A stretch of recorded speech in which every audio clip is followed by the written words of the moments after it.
Hi friends, ಹೇಗಿದ್ದೀರಾ ಎಲ್ಲರಿಗೂ ಪೃಥ್ವಿ for you ಚಾನಲ್ಗೆ ಸ್ವಾಗತ. ಫ್ರೆಂಡ್ಸ್, ಇಂದಿನ ವಿಡಿಯೋದಲ್ಲಿ ನಾನು ಹತ್ತಿಕೈ ತಾಯಮ್ಮನ ಹತ್ತಿರ ಇರುವಂತಹ ನಾಗದೇವರ ಕೆಲವೊಂದಿಷ್ಟು ಮೂರ್ತಿಗಳನ್ನು ವಿಡಿಯೋ ಮಾಡಿದ್ದೀನಿ. ಹಿಂದಿನ ವಿಡಿಯೋದಲ್ಲಿ ನಾನು ಹತ್ತಿಕಾಯಮ್ಮನ ಕೆಲವೊಂದಿಷ್ಟು ಮಾಹಿತಿಗಳನ್ನು ತಿಳಿಸಿದ್ದೀನಿ. ಇವತ್ತಿನ ವಿಡಿಯೋದಲ್ಲಿ ಅದರ ಮುಂದೆ ಬರತಕ್ಕಂಥ ನಾಗದೇವರ ಕೆಲವೊಂದಿಷ್ಟು ಕಲ್ಲಿನಲ್ಲಿ ಕೆತ್ತಿದಂತಹ ನಾಗದೇವರ ಮೂರ್ತಿಗಳನ್ನು ನಾನಿವತ್ತು ವಿಡಿಯೋ ಮಾಡಿ ತೋರಿಸ್ತಾ ಇದ್ದೀನಿ. ನೋಡಿ, ಇದು ಹತ್ತಿಕೈ ತಾಯಮ್ಮನ ಹತ್ತಿರ ಇರ್ತಕ್ಕಂಥ ನಾಗಿಣಿಯರ ಕೆಲವೊಂದಿಷ್ಟು ಕಲ್ಲಿನಲ್ಲಿ ಕೆತ್ತಿದಂತಹ ಮೂರ್ತಿಗಳು. ಎಷ್ಟು ಸುಂದರವಾಗಿದೆ ಅಂದರೆ, ಎಷ್ಟೊಂದು ನಾಗದೇವತೆಗಳನ್ನು ಕಲ್ಲಿನಲ್ಲಿ ಕೆತ್ತಿರ್ತಕ್ಕಂಥದ್ದನ್ನು ಕಾಣ್ತಾ ಇದ್ದೀವಿ. ಹಾಗೆ ನಾಗಿಣಿ ದೇವಿಯ ದೊಡ್ಡದಾದಂತಹ ಒಂದು ಕಲ್ಲಿನಲ್ಲಿ ಕೆತ್ತಿರ್ತಕ್ಕಂಥದ್ದನ್ನು ಕಾಣ್ತಾ ಇದ್ದೀವಿ.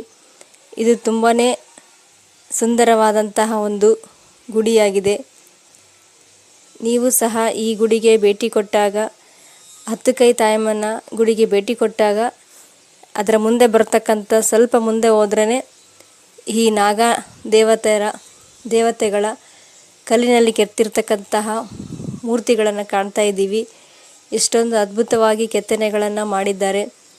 ಪ್ರತಿಯೊಂದು ಕಲ್ಲುಗಳಲ್ಲಿ ದೇವರುಗಳ ಕೆತ್ತನೆ ನೋಡಿ. ಇಲ್ಲಿ ದೊಡ್ಡ ಕಲ್ಲಿನಲ್ಲಿ ನಾಗದೇವತೆಯನ್ನು ಕೆತ್ತಿರ್ತಕ್ಕಂಥದ್ದನ್ನು ಕಾಣ್ತಾ ಇದ್ದೀವಿ. ಎಷ್ಟು ಸುಂದರವಾಗಿ ಅದ್ಭುತವಾಗಿರುವಂತಹ ಒಂದು ಕೆತ್ತನೆಗಳನ್ನು ವಿಜಯನಗರದ ಸಾಮ್ರಾಜ್ಯದ ಅರಸರು ಕೆತ್ತಿರ್ತಕ್ಕಂಥದ್ದನ್ನು ನಾವು ಕಾಣ್ತಾ ಇದ್ದೀವಿ. ನೀವು ಸಹ ಭೇಟಿ ಕೊಟ್ಟಾಗ ಇಲ್ಲಿ ಒಂದು ಸ್ವಲ್ಪ ದರ್ಶನ ಪಡೆದ್ರೆ ತುಂಬಾ ಒಳ್ಳೆಯದಾಗುತ್ತೆ ಅಂತಂದೇಳಿ ಹೇಳ್ತಾ ಇದ್ದೀನಿ. ನಾನು ಸಹ ಹತ್ತಿಕೈ ತಾಯಮ್ಮನಿಗೆ ಹೋದಾಗ ಇಲ್ಲಿ ಮುಂದೆ ಬಂದು ಅದರ ಹತ್ತಿರನೇ ಇರ್ತಕ್ಕಂಥದ್ದು, ಇದೇನು ಭಾಳ ದೂರ ಇಲ್ಲ, ಹತ್ತಿರ ಇರ್ತಕ್ಕಂಥ ನಾಗಿಣಿಯರ ಮೂರ್ತಿಗಳನ್ನು ಗುಡಿಯನ್ನು ದರ್ಶನ ಮಾಡಿಕೊಂಡೆ.